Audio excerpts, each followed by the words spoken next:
Hey everyone, Scorp here. Hopefully finishing out this Duels of the Roses Gemini 2 Fiend playthrough today. We have just a little bit left here. Dealt with Richard. All that's left is Mr. Blue Eyes himself, and then Mr. I have every expensive card in the game as the final boss. So, not too much left, honestly.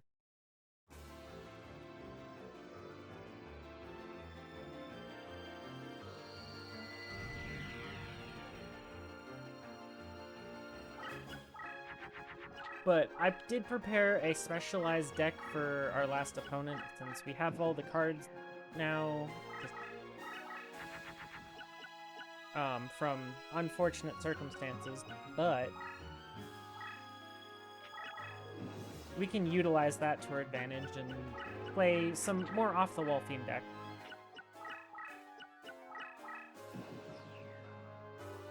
Oh, what do you got?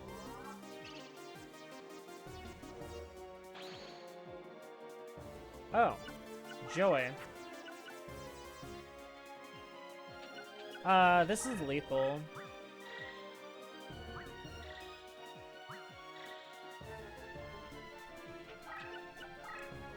Well, this is one of the shortest Kaibas ever. Could be a very, very short video. This right here is a perfect example of why I would recommend having a Dark Piercing Light if you can, at this point in the game. Because Dark Piercing Light completely thrashes all of these flip effect monsters that I love to give all of these opponents because they're really, really broken. But if you turn off their flip effect, they are a liability.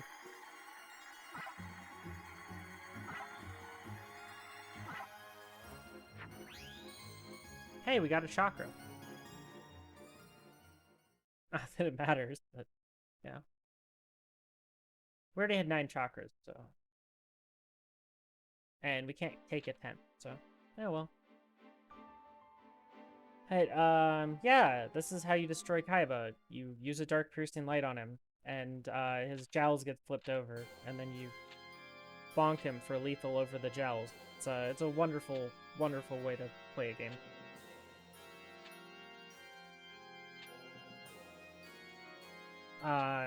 Got to utilize the fact that Fiends have really good leader powers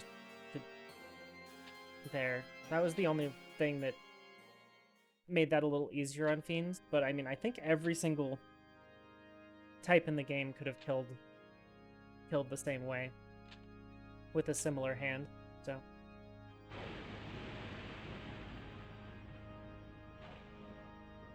It was really a unfortunate thing for Kaiba to have to deal with. Now, if only the AI actually could utilize Dark Piercing Light at all, because giving it to the AI, it either doesn't like to use the card, or even when it uses the card, it doesn't understand what the cards do, so it doesn't matter. Kind of a problem with the game, the game's AI. It's not really a good way to make it do well. So, throw in this deck. So I put together more of a Fiend-type burn deck for this guy. Since, I mean, the field's cut in half by Labyrinth Terrain anyways, might as well just utilize that to our advantage and say, hey, he's never going to come over here and kill me, so I might as well just blast him from afar.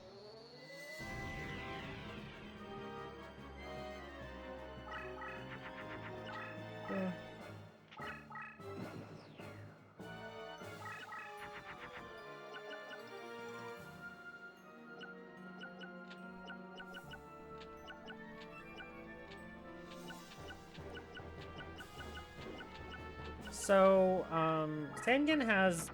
Oh, whoops. I hate Crush Terrain. There was no way to do that well. Unfortunate. Oh well, we dealt 2,000 damage that turn. I would really like to be able to flip over a Sangan there, but that's okay. Oh hey, we drew one of the cards that I wanted. Okay. I really didn't want to deal with the Gorgon's Eye. It's the only card I was hoping he didn't draw.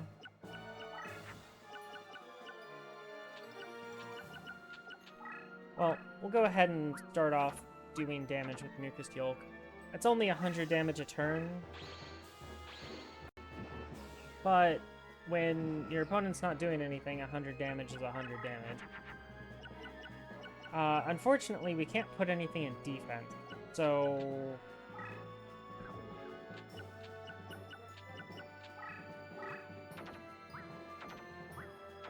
Also, I switched to a Cryule as a deck leader so that my Cryules would only have 1400 attack so that the Crush Drain wouldn't mess with them.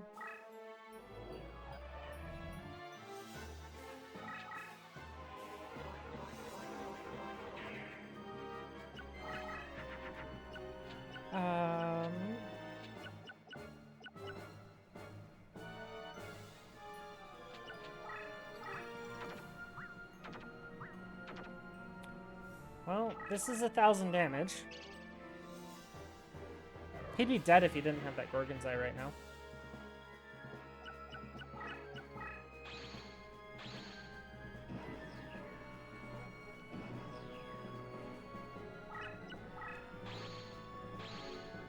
I can put him to 100 with the cards in my hand, for sure. I can just pass, though. He's dead next turn. Just desertsing me when I'm at 4,000 and only have 3 cards on the field. Unfortunate for him. Now he's dead. I also had lethal if I just Mimikatted up a Tremendous Fire. Oh, wait. I don't have lethal. Okay. Guess I'll Mimikat up that Tremendous Fire. He got rid of one of his cards. Saved his life. Sir, you have 1 turn. Do your worst.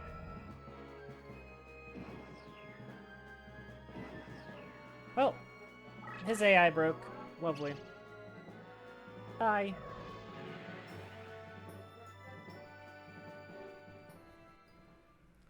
Fiends do actually have quite a few burn tools, so it's not out of the realm of possibilities to run some sort of burn deck with your Fiends.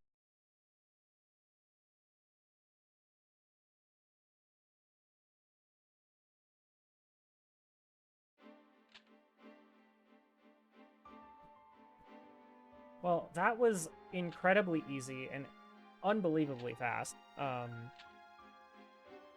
This is what happens when you utilize decks that are actually meant to kill certain opponents instead of just a general deck for dealing with everybody.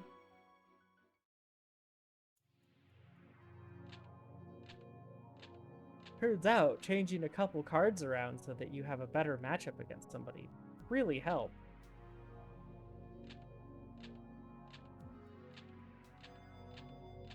This is why sideboarding is so important in tournaments, kids.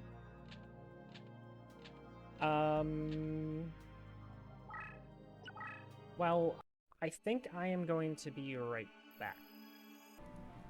Okay, well, we finished out the game quite easily. I'm gonna go ahead and just build up a random... I'll go ahead and try to just build a deck in front of you guys that, you know, I don't really know what I want for Fiend, is my problem with the deck for Fiend. They have so many options, and many of them are actually pretty good, and some of them are just okay. But, like, I think what I'd like to do is put together a Toon deck for fun. Because they are quite good. I really do like the Toons. It's going to come out to be a very similar deck to what Mr. Pegasus is playing, I believe.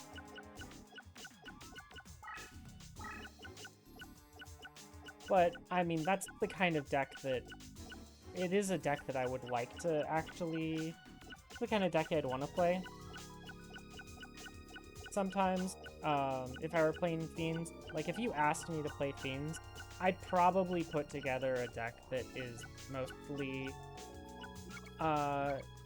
tunes. Just tunes in general are quite strong.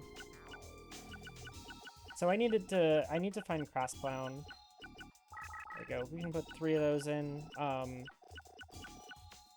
Fortunately for us, or unfortunately, however you want to look at it, a lot of the clowns are not actually fiends.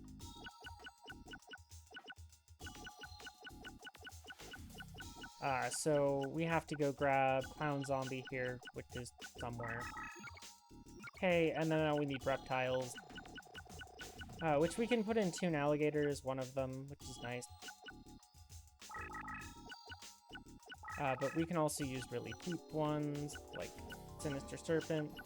Macallion has a terrible effect. I would not recommend. I'd probably just put in Serpent Marauder here, too. Okay, that's all of those tunes. You guys can tell me if I'm forgetting a bunch of stuff here, but simple, easy deck to... Just gonna put together a simple, easy deck that... not too hard to pull one of these together. You're probably just gonna have to go farm Pegasus for it. But it'll get the job done.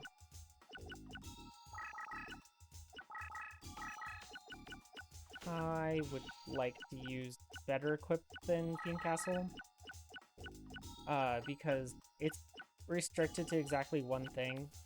And there might be some small times where you want to equip something else.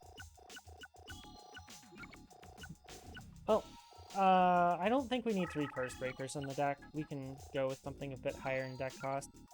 Since, I mean, we're down at under 900. We can grab a Swords of Revealing Light.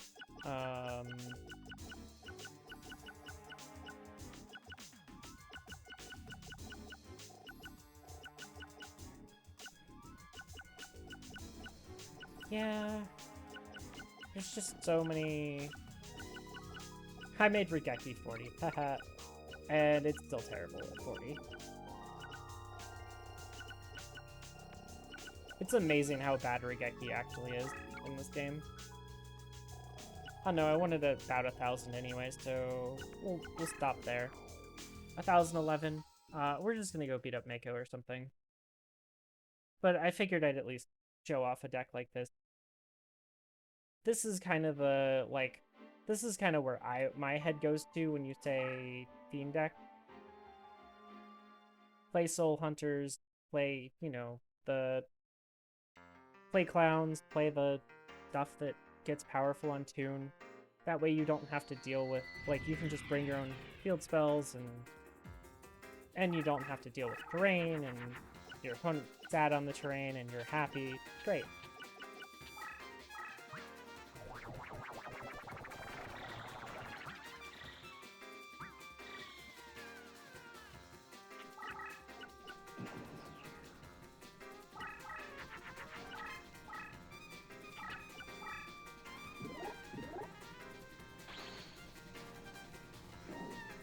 Hello, Deep Sea Shark.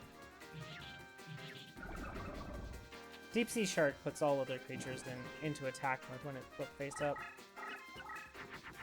An honestly pretty underrated effect, honestly.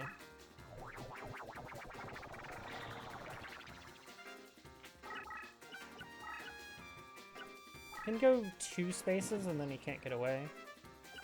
Now he has to beat it or lose. And he lost.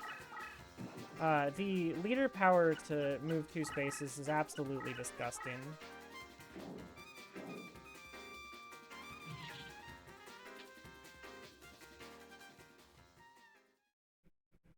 So, yeah, I mean, this probably right here illustrates the most why there's so much Labyrinth terrain in front of people.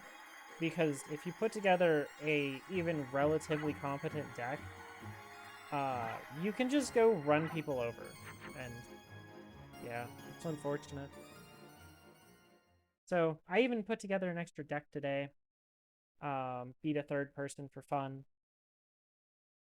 But yeah, that's gonna do it for today. I don't know what I'm gonna really play next. I've been looking at the Capsule Monster Coliseum mod that I kind of want to try, so I might actually try that tomorrow. I don't know. But that's kind of where I'm at. So that's going to do it for today. Thank you all for watching, and have a nice day.